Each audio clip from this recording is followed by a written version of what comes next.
Kolege vijećnici, pod ovom točkom izvješće o provedenom postupku prodaje državnog zemljišta osvrnut ću se na sljedeće.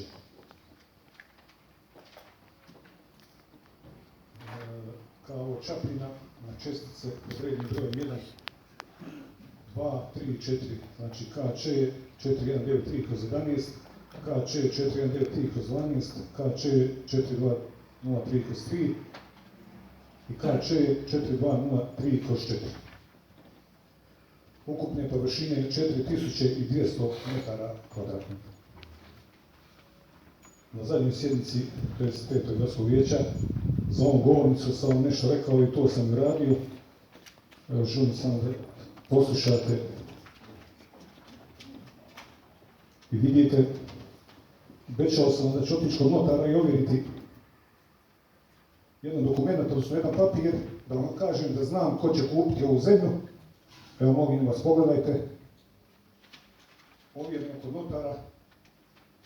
Ovdje piše nekretnina označena kao Čapljina KČ 4193/11, 4193/12, 4203/3, 4203/4, ukupne površine 4200 metara kvadratnih po cijeni da će biti prodato po 100 maraka. Ja nisam vidovit, ali sam preslušao cijeli razgovor od onih koji će kupiti ovo. Znači, 28.4. ovo je ovjereno kod notara. Kolege vijećnici, samo usporedbe radi. 3 godine prije ista tvrtka je kupila od općine Čapljina zemlju, bio je javni natječaj, početna cijena je bila 200 konvertibilnih maraka. Ja se samo pitam da li je u ove 3 godine došlo do smanjenja cijena, koštanja stanova i bilo čega. Da li će stanovi pojeftiniti ili ovo oni 100 maraka što će grad Čapljina, odnosno općina Čapljina dati sufinanciranje. Ove čestice koje sam i prije spomenuo su predmet sudskog spora i ovih dana je bilo za njih ročište. I rekao sam kolege vijećnici, nemojte reći da vas nisam upozorio da ste i vi suodgovorni ako sutra grad izgubi ovaj spor. Ovo je zaista za mene jedan kriminal, 4200 metara kvadratnih, razlike od 100 konvertibilnih maraka dođemo do cifre od 420.000 maraka.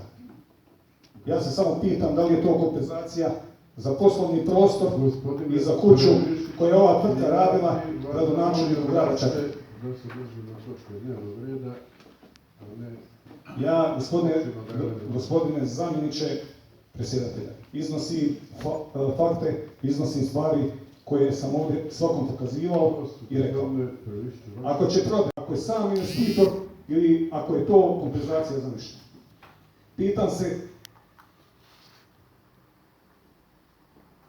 Pitam se kolege vijećnici, odnosno pitam vas kolege vijećnici iz vladajuće partije, jer vi zaista znate zašto dižete ruku. Gospodine Pravišću, ja vas opet vraćam. Ispričavam se, ja se tako izražavam. Da, to je hrvatska riječ za one koji su promijenili već. Mislim da će ove stvari biti dovoljne ne samo tužiteljstvu HNŽ-a, nego zaista da će trebati ispomoć i od državnog tužiteljstva. Hvala vam lijepo. Vama isteklo vrijeme, a vi ste poznati potpuno, pa sam na sreću, gospodine Pravišću. Iz vaših usta to je kompliment. Hvala vam lijepo. O vašem poštenju nećemo sada.